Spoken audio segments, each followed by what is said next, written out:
के गांव में हरिहर अपने परिवार के साथ रहता था। हरिहर को बचपन से ही नाच गाने का शौक था, इसलिए अक्सर गांव में होने वाले उत्सव में वो लहंगा चोली पहनकर गांव वालों का मनोरंजन कर दिया करता था। कोई भी काम न करने के कारण घर में पैसे की काफी कमी थी। बाप दादाओं के छोड़े हुए छोटे से खेत से उसका परिवार चलता था। उनकी एक खूबसूरत बेटी थी, तितली। अपनी मूर्खता के कारण 36 वर्ष की हो जाने के बाद भी उसकी शादी नहीं हुई थी। सभी उनकी बेसिर पैर की बातों पर हंसते तो थे, लेकिन उनके परिवार के साथ रिश्ता कोई करना नहीं चाहता था।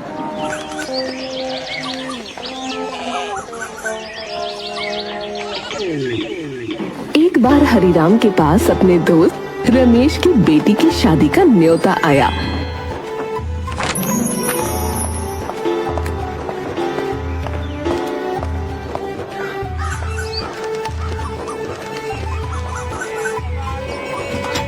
किसी तरह से उधार लेकर हरिहर रमेश के घर पहुंचा।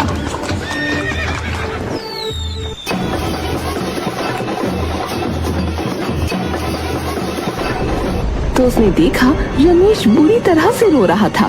पूछने पर रमेश बोला, अरे हरिहर, गजब हो गया भैया। मेरा दामाद कहता है बिना नाच देखे वो बारात न लाएगा। बारात गांव के बाहर रुकी है। मैं तो बर्बाद हो जाऊंगा भैया। इस समय नचनिया कहाँ से लाओ, बताओ। अरे बात तो परेशानी की है, पर डरता क्यों है रे?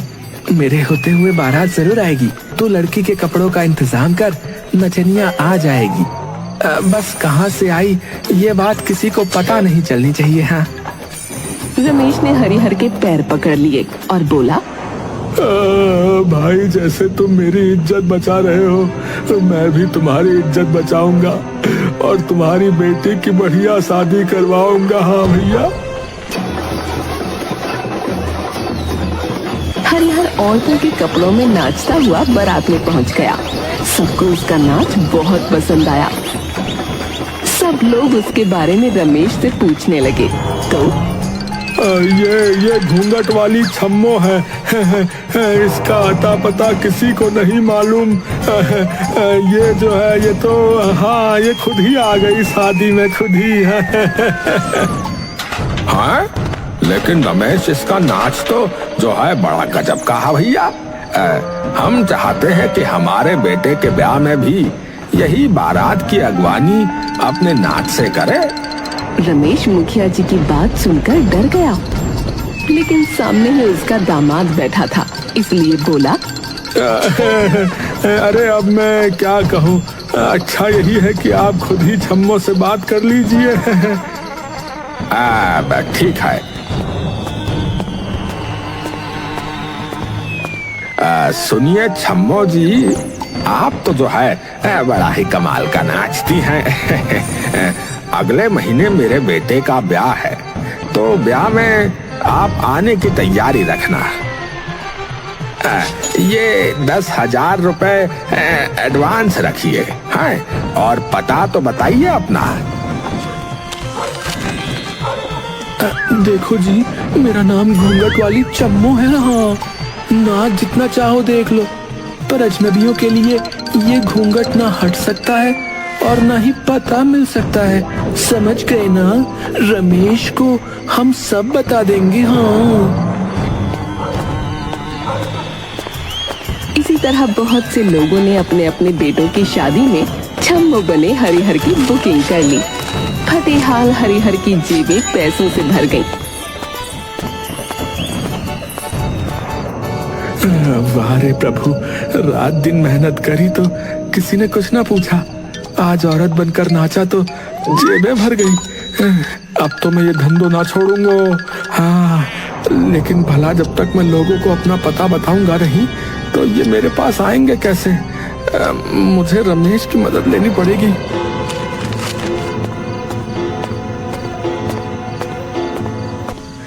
रमेश भाई, तुम तो मेरे घर की हालत जानते ही हो ना। दाने दाने को मोहताज हैं हम लोग, लेकिन इस नाच गाने से मेरी जेब भर गई है। किसी भी गांव में शादी में अगर नचनिया की जरूरत हो तो तुम बुकिंग कर देना। मैं पूरे पैसे का 20% तुमको भी दूंगा है। पैसे किसको बुरे लगते हैं? रमेश ने झट से हाँ कर दी। धीरे धीरे छम्मो नचनिया की धूम मच गई।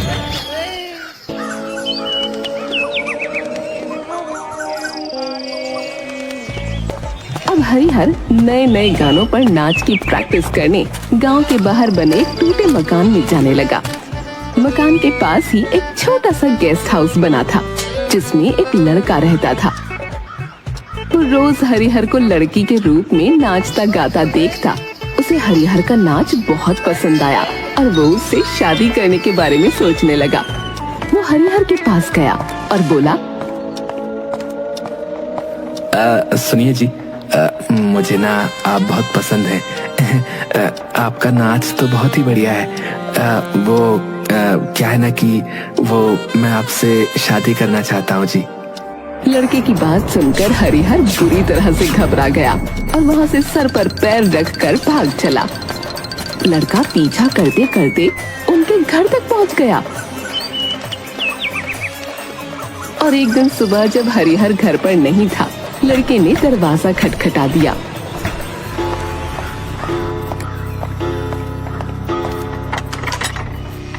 जी, मैंने ना आपकी बेटी को देखा है जी। मैं लड़की के साथ शादी का रिश्ता लेकर आया हूँ। ये सुनते ही तितली की माँ बहुत ही खुश हो गई।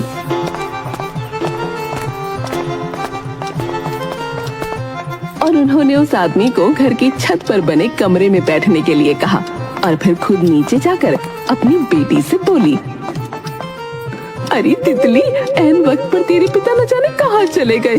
खैर तू डर मत बेटी, और एक गिलास में शरबत बनाकर जो ऊपर बैठे हैं ना, उन्हें इज्जत से शरबत दे दे। और अगर वो आदमी कोई प्रश्न पूछे उसका अच्छी तरह से जवाब देना। हाँ, तू डरती क्यों है माँ? मैं सब संभाल लूंगी, समझी?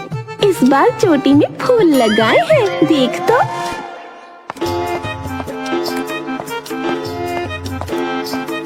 तितली ऊपर पहुंची और लड़के को शरबत देते हुए बोली, लीजिए शरबत पीजिए। तितली का चेहरा देख लड़का लट्टू हो गया और बोला,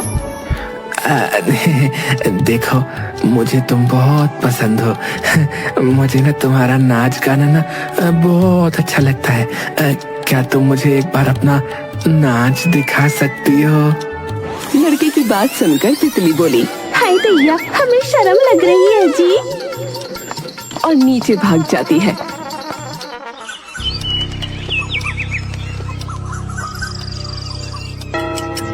बहुत देर हो जाने के बाद भी जब तितली वापस नहीं आई तो उसकी माँ को बहुत चिंता हुई और वो अपनी बेटी को देखने गई। उसने देखा उसकी बेटी सीढ़ियों पर रखकर बैठी हुई है। उसकी माँ बोली, अरे तुम यहाँ क्या कर रही हो बैठी हुई? सब ठीक तो है ना? कहीं दामाद साहब ने कुछ गलत तो नहीं किया? नहीं माँ, मेरे मन में ख्याल आ गया है। माँ, मैं बड़ी दुखी हूँ।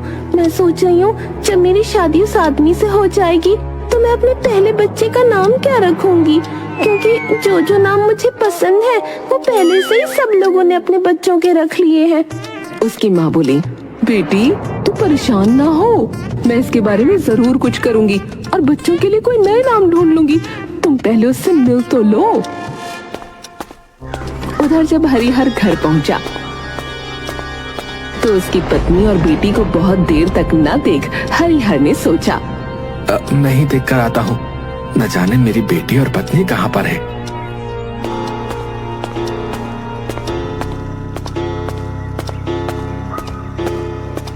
तो उसने देखा वो दोनों सीढ़ियों पर बैठे हैं।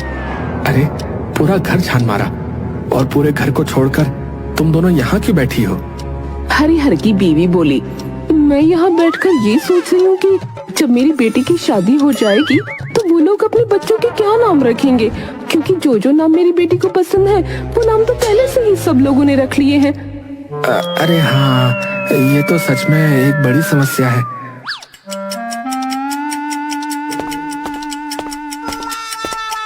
बैठकर बच्चों के नाम सोचने लगा। तभी वो लड़का इंतजार करते करते घबराकर नीचे आ गया और जब उसे सारी बात पता चली तो उसने कहा, मुझे लगता है कि आप इस संसार के सबसे मूर्ख लोग हैं। आपकी लड़की मुझे पसंद है, लेकिन जब तक आपसे ज्यादा मूर्ख लोग मुझे नहीं मिल जाते और मैं ये नहीं समझ जाता कि इस दुनिया में आप लोगों से ज्यादा बेवकूफ लोग भी रहते हैं, तब मैं आकर आपकी बेटी से शादी करूंगा। और वो वहां से चला गया।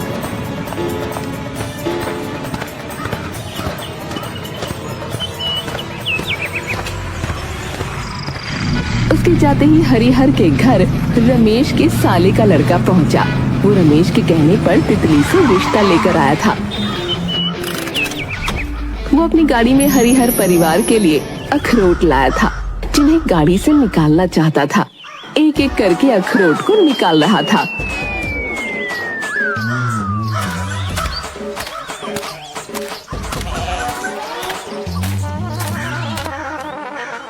अगर आप अखरोट गाड़ी से निकालना चाहते हैं तो उसे किसी टोकरी में भरकर एक साथ निकाल दीजिए। अरे वाह, तुम तो बहुत होशियार हो। पर ये अखरोट तितली के लिए हैं। मैं रिश्ता पक्का करने आया हूँ, पर वो नजर नहीं आती। उसके ऐसा कहते ही हरिहर चला गया और कुछ ही देर में नचनिया के रूप में नाचने लगा, जिसे देखकर साला बहुत खुश हुआ। अरे, मेरी तरफ से तो शादी पक्की हो गई, लेकिन याद रखना, बारात का स्वागत नचनिया ही करेगी। हाँ। अरे आप परेशान क्यों होते हैं? सब हो जाएगा। आप घर के अंदर चलिए, बस मैं आता हूँ। साला अंदर गया तो उसे आंगन के बीचों बीच एक पेड़ लगा हुआ नजर आया। वो बार बार पेड़ पर चढ़ता और फिर उतर जाता। उसे ऐसा करते देख आप ऐसा क्यों कर रहे हैं? मैं अपने परिवार वालों के लिए फल तोड़ना चाहता हूँ, किंतु मैं वहाँ तक पहुँच नहीं पा रहा हूँ। आप पेड़ के थोड़ा ऊपर चढ़कर जोर से पेड़ को हिलाएं, तो फल नीचे गिर जाएंगे और आप उन्हें ले सकते हैं। साला बड़ा खुश हुआ कि वो जिस लड़की से विवाह करना चाहता था उसके पिता इतने होशियार थे। उसने बिना सोचे समझे शादी के लिए हाँ कर दी। इस बार भी शर्त एक ही थी, बारात का स्वागत नचनिया को करना था।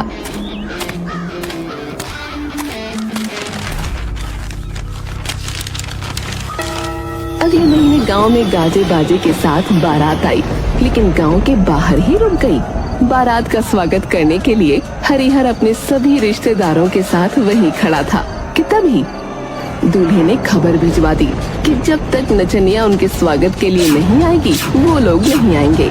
शादी का मुहूर्त निकला जा रहा था। बेटी की शादी का सवाल था।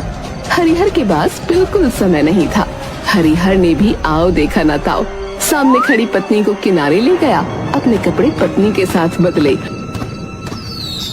और कमर मटका मटका कर नाचने लगा। कमाल की बात थी कि रमेश के सिवा किसी को नहीं पता था कि ये नचनिया है कौन। खैर, इसी तरह से बारात हरिहर के घर तक पहुंची। लड़के को अभी भी भरोसा नहीं था कि वो नचनिया हरिहर था। उसने फिर एक बार नाच देखने की गुजारिश की।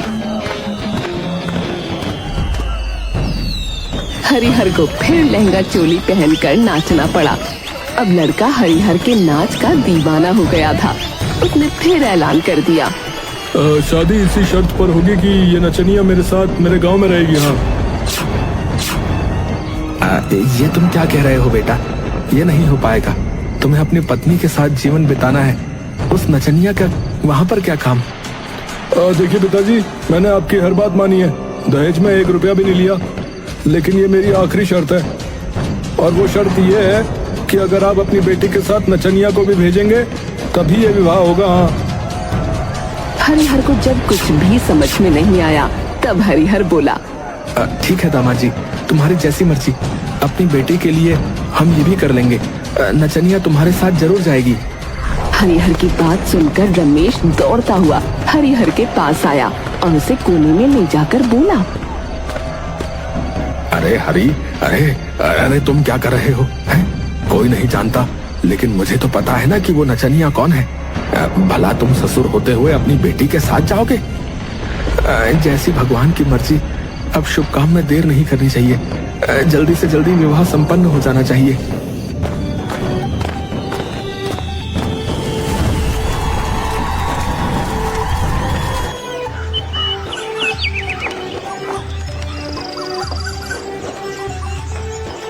विवाह होने के बाद तितली के साथ नचनिया के रूप में हरिहर की भी विदाई हो गई। घर पहुंचकर हरिहर को एक कमरे में ठहरा दिया गया।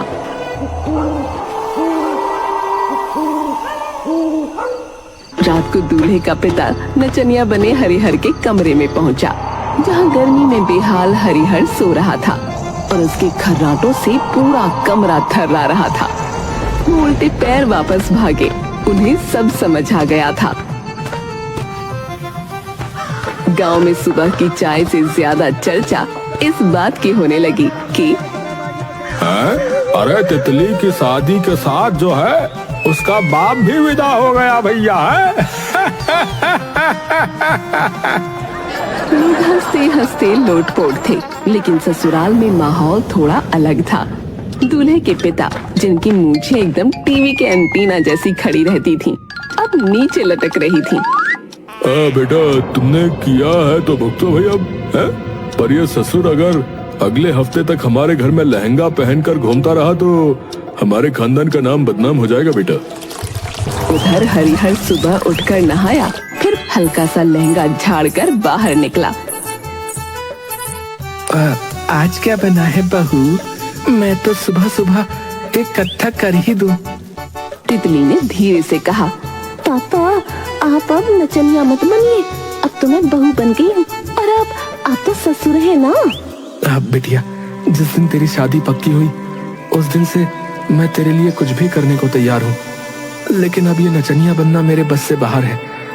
कमर में चक्कर आ रहे हैं और ये बिंदी भी आंख में चुभ रही है। तभी पीछे से आवाज आई। बात तो सच्ची है। दूल्हा खड़ा था, चेहरे पर पछतावे की छाया और हाथ में एक रसीद। अब मैंने गलती कर दी, माफ कर दो नचनिए, मतलब ससुर जी। आप जैसे कलाकार को तो मंच मिलना चाहिए, ना कि मेरी छत के नीचे जालिम ससुर बनकर रहना। अब आप वापस अपने गांव जाइए। लेकिन एक बात बोलूं?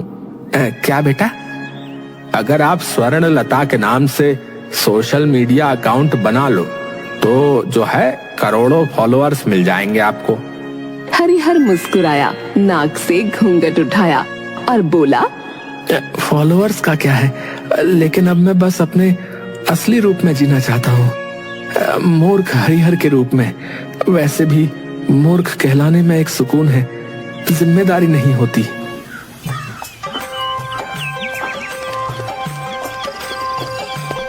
गांव लौटते वक्त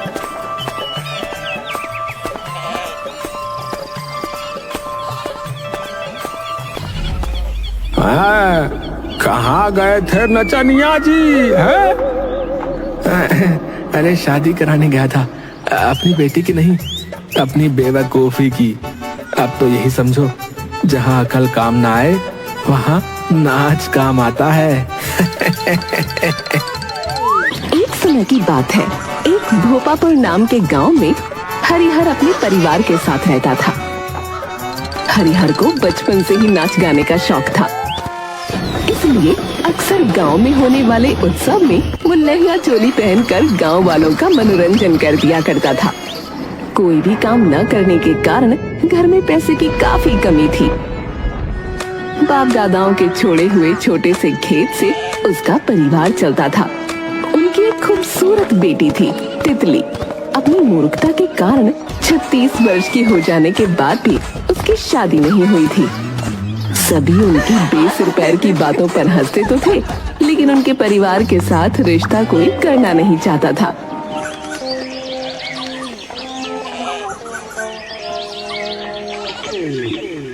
एक बार हरिराम के पास अपने दोस्त रमेश की बेटी की शादी का न्योता आया।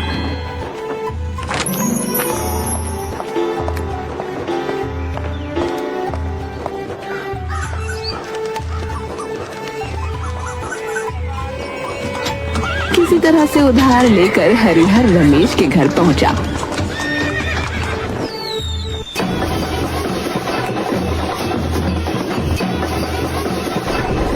तो उसने देखा रमेश बुरी तरह से रो रहा था।